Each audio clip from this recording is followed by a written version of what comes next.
Et salut la famille, ça va, j'espère que vous allez bien. En tout cas, moi ça va super. Aujourd'hui, on va se retrouver sur le gold et on va avancer un petit peu voilà, sur l'analyse des volumes.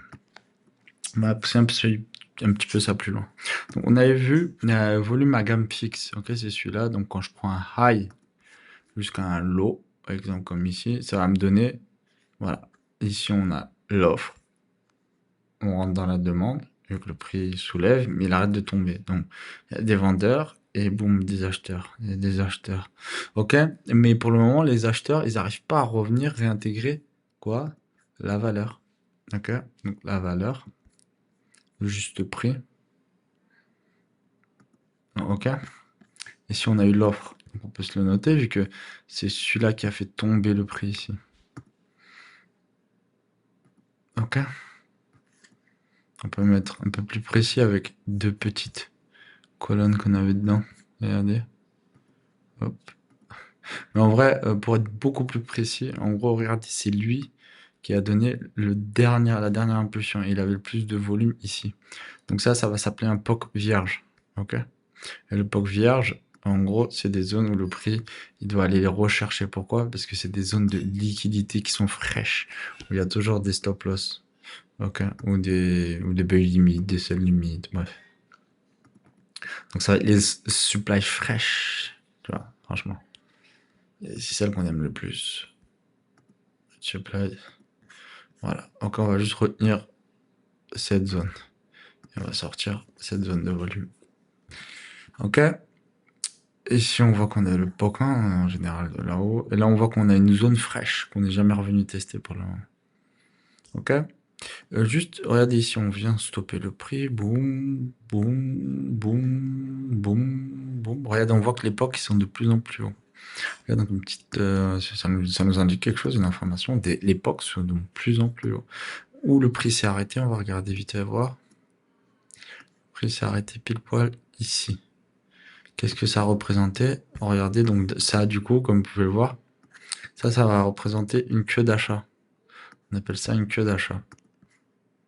Regardez. Pourquoi on appelle ça une queue d'achat? Parce que ici, il y a eu un tel imbalance que, regardez, il y avait tellement de gens qui ont voulu acheter au même moment, à un moment donné, ok? Que regardez, le prix il est monté super vite, il a même pas réussi à imprimer du volume. Parce que il y avait des acheteurs qui étaient tellement agressifs sur ce niveau que c'était donne, donne, donne, j'achète, je prends tout. Et c'est pour ça que le volume il s'est imprimé de cette manière. Donc ça, on appelle ça une queue d'achat. Là, vous allez en avoir un petit peu plus ou moins ici. Regardez, là, t'en as une, là, t'en as une autre, là, un peu moins, tu vois. C'est en gros, quand le profil il va monter, je vais le dessiner après. Là, t'as une queue de vente plus ou moins, là, juste là au-dessus, tu vois. Donc là, regardez ici, on a une queue de vente. Tu vois, ça va être des zones que si vous voulez, vous pouvez vous les mettre aussi. Donc, une queue de vente. Hop, tu vois. Donc là, on a une queue de vente. Très peu de volume et le prix, il n'a pas passé beaucoup de temps. Il s'est fait refouler rapidement. Ok, donc queue de vente, supply, fraîche, supply, fraîche.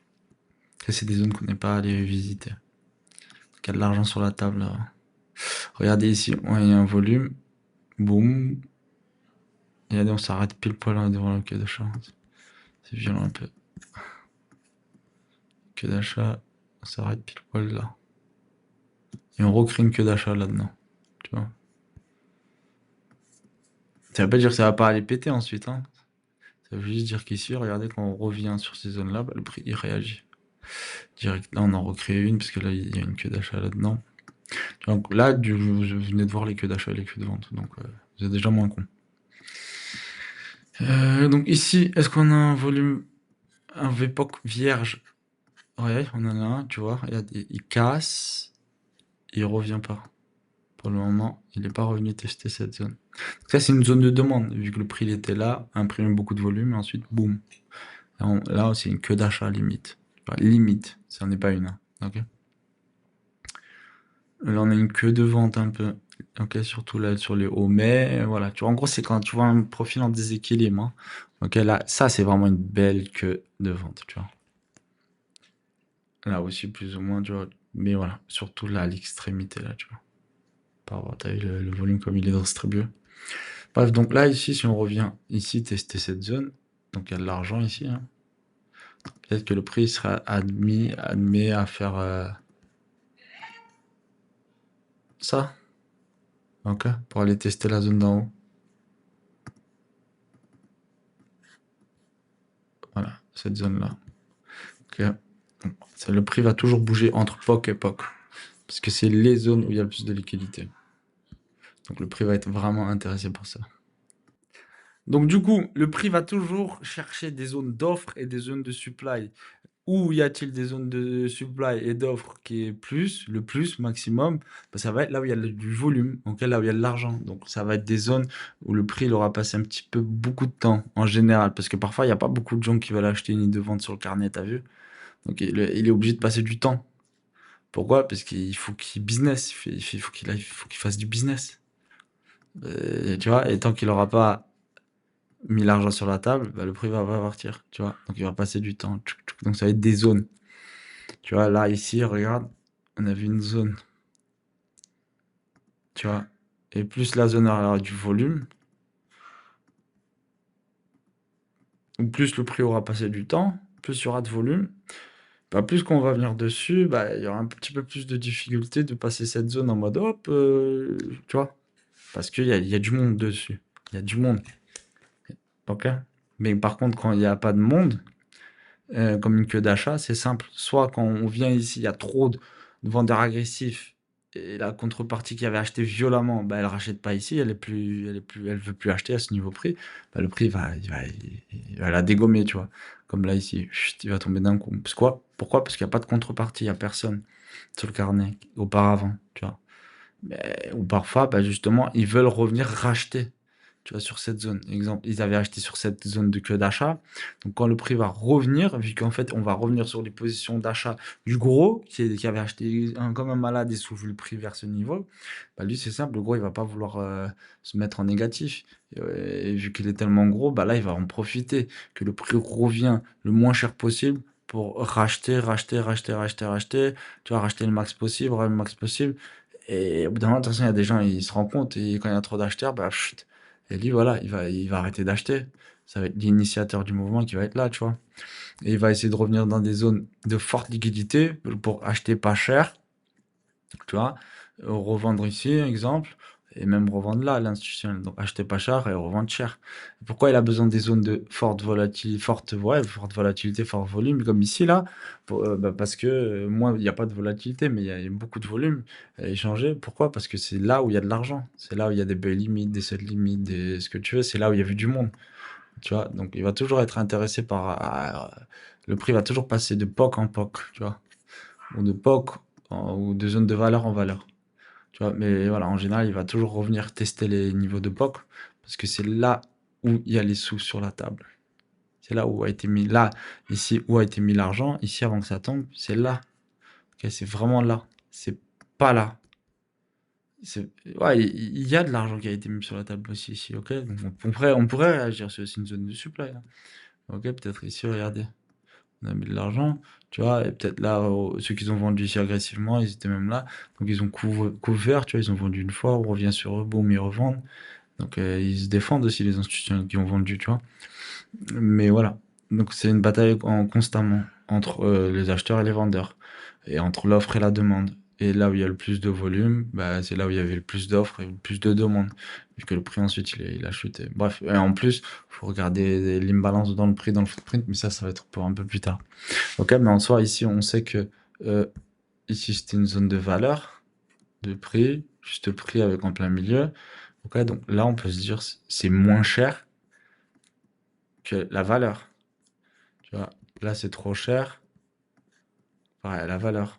Ok, donc le prix, là, il pourrait vaciller entre ici, et revenir ici, ici, ici, jusqu'à que entre acheteur et vendeur, bah, on se décide et jusqu'à qu'il se passe un truc, un événement, un truc économique, et d'un coup, tout le monde passe à l'achat, tu vois. Et pourquoi? Parce qu'il s'est passé un truc, j'en sais rien, Poutine balance une bombe, blablabla. Mais pour le moment, on dirait qu'ils se sont décidés pour aller venir négocier là-dedans. Et ils aiment bien. tu vois. Là, je vous parle de petites time frame, hein, on est limite en intraday, tu vois. Donc, avec ces zones ici qu'on peut repérer en tant que zone de dernière supply, des dernières zones de demande, tu vois. Là, ici, la queue d'achat qui a soulevé le prix, la zone de demande, ici la supply, ici l'autre supply, le POC vierge, tu vois. POC vierge. Ok, donc ceux qui ont peut-être acheté ici vont revenir sortir là, ou même sortir ici, réinitier des ventes pour revenir chercher les zones de POC vierge, tu vois, vu que là on est rentré un petit peu dans un équilibre de prix. Je parle en daily et tout. Ok, depuis ici. Après, on peut même faire. Regardez, là, on est en jour, tu vois, mais on peut se mettre en mois aussi, tu vois. Donc, du coup, tu vas comprendre la vision que le prix avait en mois. Faut juste régler ça.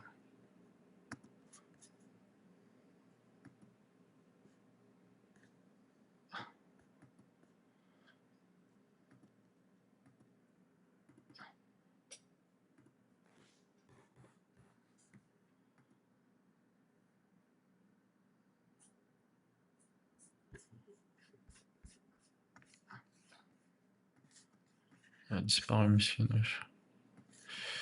Ça, c'est un peu n'importe quoi, parce qu'en vrai, pas obligé de faire ça. Mais bon, c'est parce que c'est TradingView. On a voulu une plateforme de basse qualité, ça donne ça. Donc voilà, donc en soi, après, tu peux le tracer ici aussi. Ouais. Donc tu vas voir ici, regarde, entre ce low et ce high, ici, bah, c'est trop cher. Et ici, c'est pas cher. Et là, tu as la valeur. Tu vois. Et si on prend ce lot et le dernier high, la TH, bah, ici, on se retrouve avec la valeur. Et tu vois, ce qui était trop cher ici, pas cher ici, et trop cher ici, bah, en vrai, c'est la valeur. Et puis, c'est de l'eau. Ok, mais depuis lui, c'est pas cher. Et ici, c'est cher. Donc, l'offre, la demande. Ensuite, le prix est remonté. Donc là, on rentre dans un combat, plus ou moins. Mais en vrai, voilà, vu qu'on sait que le marché est manipulé, en gros, c'est juste le gros AR, BC, SC. Et c'est la manipulation Wyckoff qui se met en place, quoi. Mais après, voilà, avec Wyckoff, ce qui est le délire, c'est que regarde, ici, il peut très bien faire STB Spring, tu vois. UT, UTAD, tu vois, on sait ça, on sait qu'il nous faut STB Spring, tu vois. Après, tu peux le lire en continuation, donc là, c'était SC, STB Spring, tu vois. Peut-être on revient même pas revenir chercher en bas et on fait. En tout cas, tu sais qu'il te faut baisser UT, UTAD parce que le marché, il est en market up.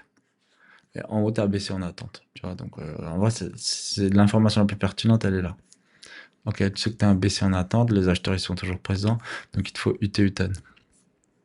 Ok, mais quand il va faire UT UTAD, ok, il y a beaucoup de gens qui se font piéger sur l'UTAD, on repart baissier, tata, on choche, ok, on fait genre épaule, tête, épaule, le prix fait ça, mais il vient pas chuter, et ensuite il repart bullish.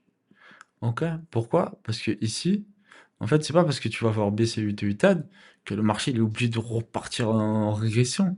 Si les marchés, eux, ils jugent que le prix doit encore monter, ben ils vont encore acheter.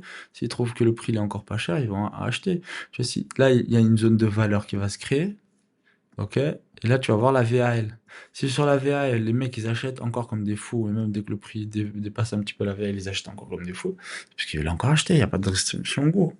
Tu vois, et ça, tu peux le voir que dans le footprint. On est d'accord. C'est ça, mais vous allez voir, on le verra plus tard. Donc, faut faire attention, c'est pas parce que vous allez voir le BC8 et 8 qu'ensuite le marché est obligé de se retourner, ok? En soi, vous allez avoir lui, par exemple, le gros, lui, qui va se transformer en SC, en indu, tu vois. Et du coup, là, il te faudra, oui, STB, Spring, et ensuite on augmente, tu vois. Mais on est, vous le savez très bien, on le fait pas directement. Parfois, ça peut monter, continuer à monter, et revenir beaucoup plus tard. Ouais, c'est pour ça qu'il faut céder des volumes. Ok, c'est vraiment important. Et donc, du coup, tu peux les tracer un petit peu différemment pour voir ce qui est, regarde ici, Parce que ici, tu vois, t'as la demande qui soulève le prix, mais t'as pas d'offre. Tu vois, et il nous faut quoi? La symétrie gaussienne. Il faut venir la chercher à contrepartie. La demande des acheteurs qui achètent qui soulève le prix. La zone de valeur juste prix. Il faut venir chercher l'offre. Ok? Donc là, on sait déjà que ça, avec notre théorie gaussienne, nous la faut là. Seulement si les acheteurs, ils sont encore chauds patates à acheter. Ok? Mais on sait qu'ils sont chauds patates à acheter parce que le market up, valeur. Ok, donc là, c'est pas cher. Donc quand le prix va revenir dans cette zone-là, ou même la VAL, tu vois, comme il est venu ici, bah, il va se faire racheter directement par les institutions. Bon, j'espère que cette vidéo vous a aidé. On va pas faire trop long non plus pour pas saouler. Ok? Voilà, Erwin Baikoff, les amis. N'hésitez pas à mettre maximum de fusées. Et on est là, hein. Donc on va continuer la série du trading institutionnel. Là, moi, vous avez vu un petit peu les profils à la journée. Dans la prochaine vidéo, je vais vous montrer comment avoir des stratégies de trading avec la théorie gaussienne.